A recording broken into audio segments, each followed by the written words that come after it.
What's going on, everybody? Welcome back to another video here on Vivo Garage, and today we are starting the disassembly of the engine in the STX-R. I gotta come up with a name for that thing, so if you guys have any suggestions, comment down below on what you think we should name the STX-R. Yeah, I don't know, we'll have to come up with something, but yeah, we're going to start tearing the engine down and seeing what the issue is and see what we need to do to get it fixed and running. So stay tuned. So we are going to start by getting down in here in the cylinders, but first we've got to take the exhaust manifold off. Looks like we've just got a few 12mm bolts here, some 10mm for the bracket, for the choke and the throttle. Our air box attaches, and then these 14mm here, and then just a O-clamp here and a water thing. So we're gonna just kind of start taking this off and see how it goes, and go from there.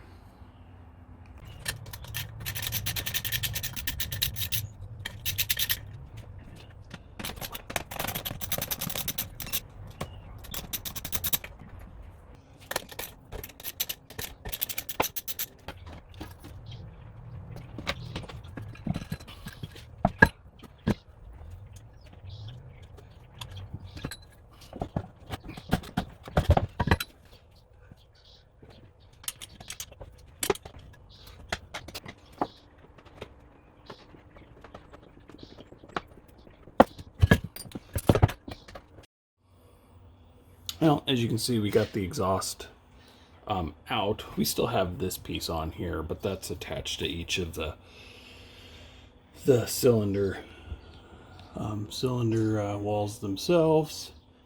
So I was trying to get, I'll just show it. I was trying to get this undone here, but I think there's just such a lip. It was easier just to do this right into the water box. So that came off a little nicer on there. So we'll put this aside and, you know, see what we need to do with that, if anything. I may replace the gaskets. You know, if I get a gasket kit, we'll definitely replace the gaskets just because it's a part, might as well. So next we're gonna do, I'm gonna take all the spark plugs out. That one's already loose, so I think that one is the one that has the issue. Oh, they're all loose. All right, well, there we go. So we'll get that taken out, and then I'm gonna start taking off these I forget what they're called, dang it. I'm gonna take those off, and then we'll take the heads off and kind of just get a visual on what we look like on the inside.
Okay, well, I had to go look at the manual again because it just wasn't making sense.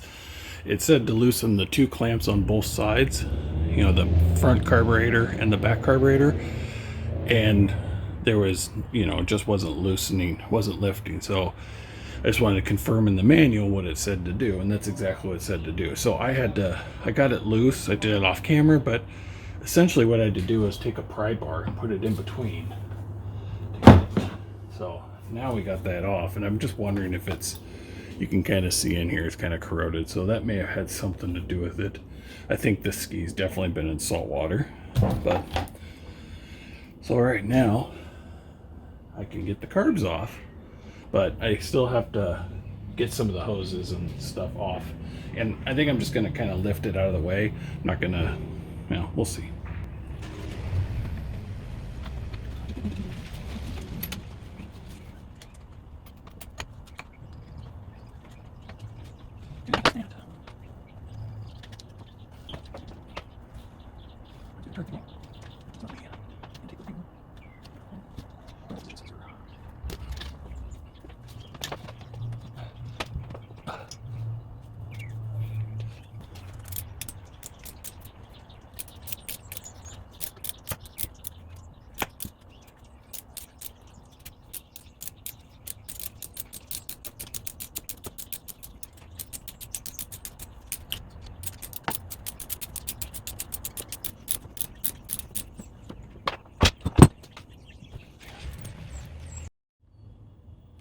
Well, now that I got the carbs just disconnected, I have access to the bolt that's right here, and then this one down here.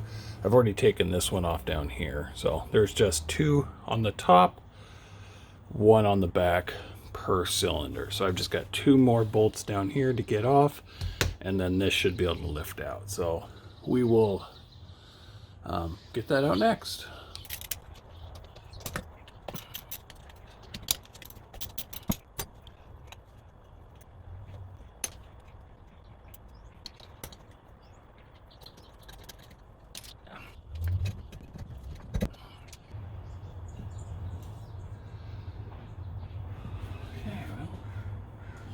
We're going to take this jug out now. That's what they were called. I was trying to think of it earlier, but we're going to take this jug out now. It's just 4 bolts, one on each corner, and see how.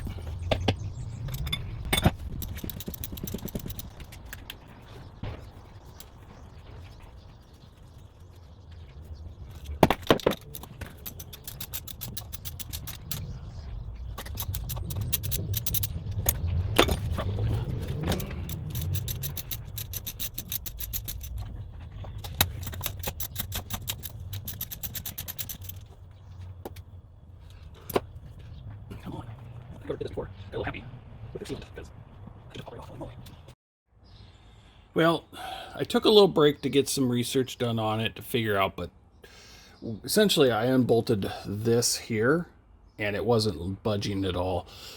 Come to find out, on the back side there's a bracket right here that's holding all 3 of these jugs together, so it wasn't lifting. Got the other ones zipped off and they all just pulled off, but looking at this, that's definitely a problem cylinder there, and just looking at the wear and tear on it, that's just really bad.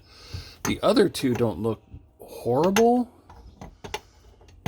but just depending on that, I may just replace them all.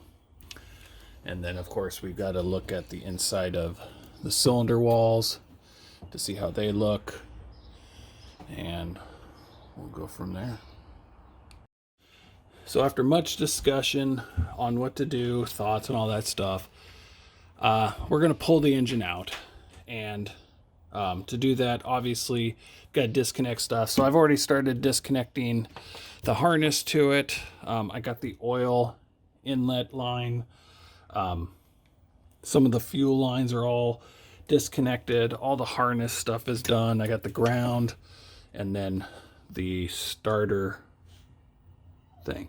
So last little bit I have to do is some linkage, some cable linkage here for this, going to the oil pump. Ugh, camera works awful today. And I think that's it. And then, you know, obviously the engine mount bolts, we already got those out. And we're just gonna manhandle it and lift it out of here. I do have to get the bench set up for this to sit on, so I'll get that going and we'll get it lifted out. Oh, watch the shaft. Oh, is that coming out? Yeah, no, the whole thing's moving. Okay, we're almost done. There we go. Okay, well that disconnected. That's gonna be fun. Alrighty then. Well, that's something to play with later. So I'm gonna guess. We can probably just need to stand up on here and lift up. Not with this cart. Okay.